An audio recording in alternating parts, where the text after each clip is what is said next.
નમસ્કાર વિદ્યાર્થી મિત્રો, કિશોર ગજેરા યુટ્યુબ ચેનલમાં આપ સૌનું સ્વાગત છે. આપણે અભ્યાસ કરી રહ્યા છીએ સ્ટાન્ડર્ડ કોસ્ટિંગ ઇંગ્લિશ મીડિયમ એનો એક્ઝામ્પલ નંબર 10. આપણે એક very most timed example. Compute the missing data indicated by the question marks in the following. નીચે જે તમને માહિતી આપી છે એમાં જે ક્વેશ્ચન માર્ક આપ્યો છે એ ડેટા શોધવાના છે.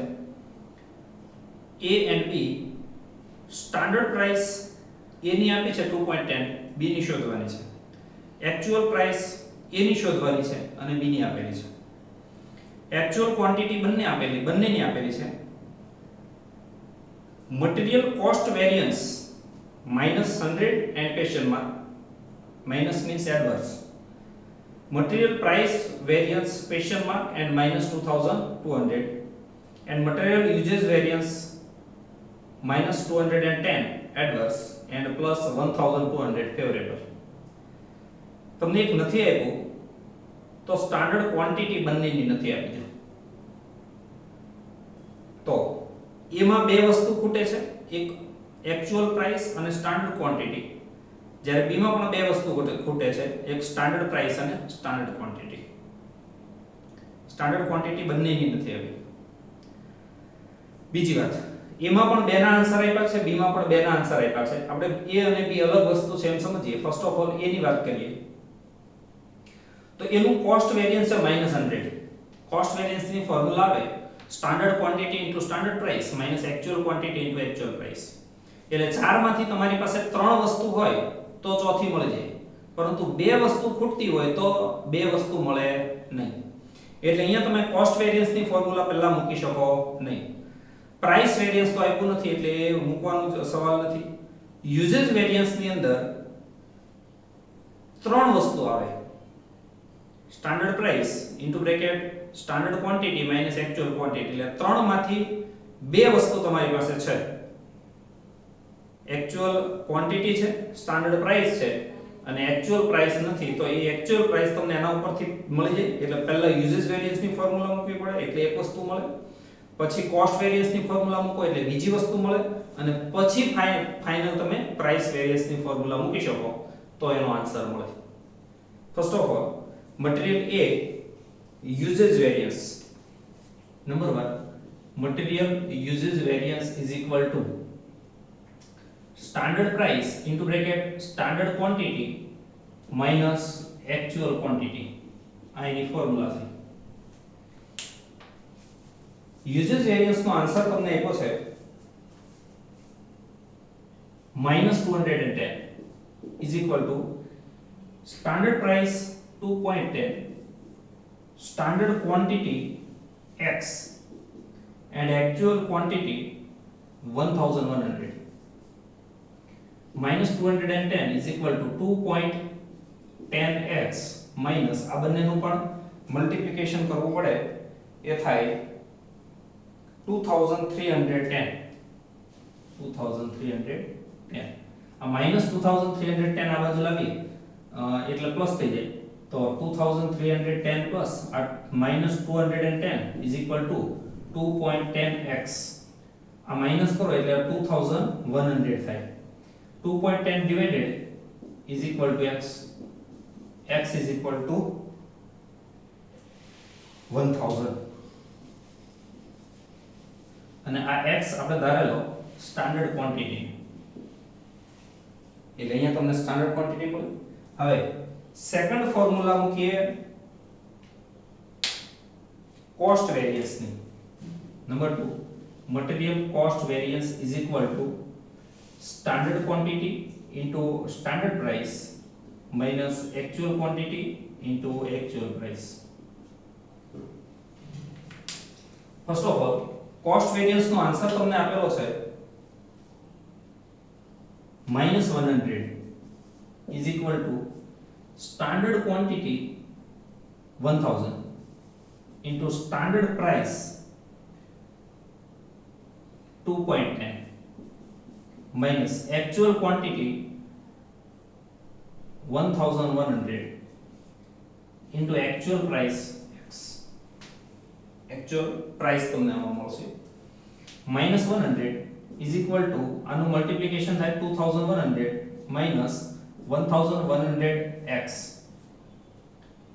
આ minus 1100x આ બાજુ આવે એટલે પ્લસ થઈ જાય અને આ minus 100 પેલી બાજુ જાય એટલે પ્લસ થઈ જાય 1100x is equal to 2100 plus 100 1100x is equal to 2200 1100 આ બાજુ જાય એટલે x is equal to 2200 divided by 1100 x is equal to 2 એટલે આ actual price આવી actual price. And finally number 3, material price variance is equal to first of all actual quantity standard price minus actual price. Actual quantity છે 1100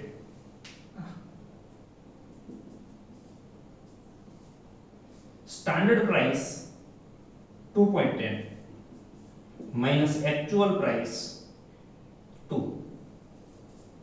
1100 into bracket 0.10 is equal to 110 favorable.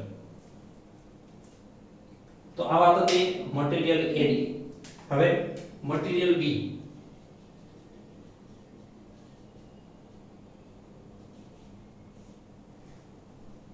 Material B ની અંદર એક answer તમને આપ્યો છે price variance નો.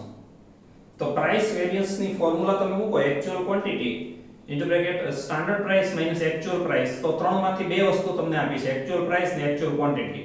તો એ તમને સ્ટાન્ડર્ડ પ્રાઇસ મળી જાય. એટલે ફર્સ્ટ ઓફ ઓલ તમારે પ્રાઇસ વેરિયન્સ ની ફોર્મ્યુલા મૂકવાની. Number 1 material price variance is equal to actual quantity into bracket standard price minus actual price. Answer actual price variance नो आंसर છે -2200 एक्चुअल क्वांटिटी છે 2200 standard price x minus actual price 5 -2200 is equal to 2200 into x 2200 into 5 minus 11,000 minus 11,000 આ બાજુ આવે plus થઈ જાય 11,000 minus 2,200 is equal to 2,200x આ થાય 8,800 divided by 2,200 is equal to x x is equal to 4 and 4 is the standard price. So હવે તમારી પાસે સ્ટાન્ડર્ડ પ્રાઇસ છે. હવે યુઝેજ વેરિયન્સ ની ફોર્મ્યુલા મૂકી એટલે સ્ટાન્ડર્ડ ક્વોન્ટિટી મળશે. Number 2 material usage variance is equal to standard price standard quantity minus actual quantity. Usage variance નો આન્સર છે +1200 is equal to standard price 4 standard quantity x and actual quantity 2200. 1200 is equal to 4x 4 into x minus 4 into 2200 is equal to 8800. A minus 8800 આ બાજુ આવે એટલે plus થાય 8800 plus 1200 is equal to 4x. આનો answer થાય 10,000 is equal to 4x. 4 આ બાજુ આવે એટલે 10 divided by 4 is equal to x. x is equal to 2500.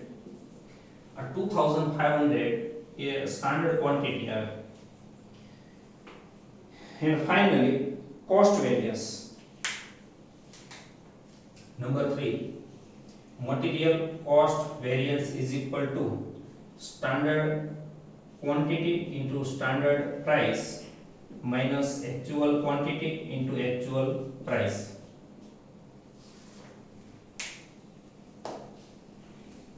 Standard quantity 4. First of all, sorry, standard quantity 2500, standard price 4, actual quantity 2200 into actual price 5, 10,000 minus 11,000 is equal to minus 1,000 unfavorable. તો મિત્રો આ first method હતી material variances. હવે example number 11 થી second method છે veggies ઓર labour variances. Same formula રહેશે, જ્યાં price લખીએ છીએ એની જગ્યાએ રેટ લખવાનો અને ક્વોન્ટિટીની જગ્યાએ અવર્સ લખવાના, બસ આટલો જ ફરક પડશે. Thank you very much friends.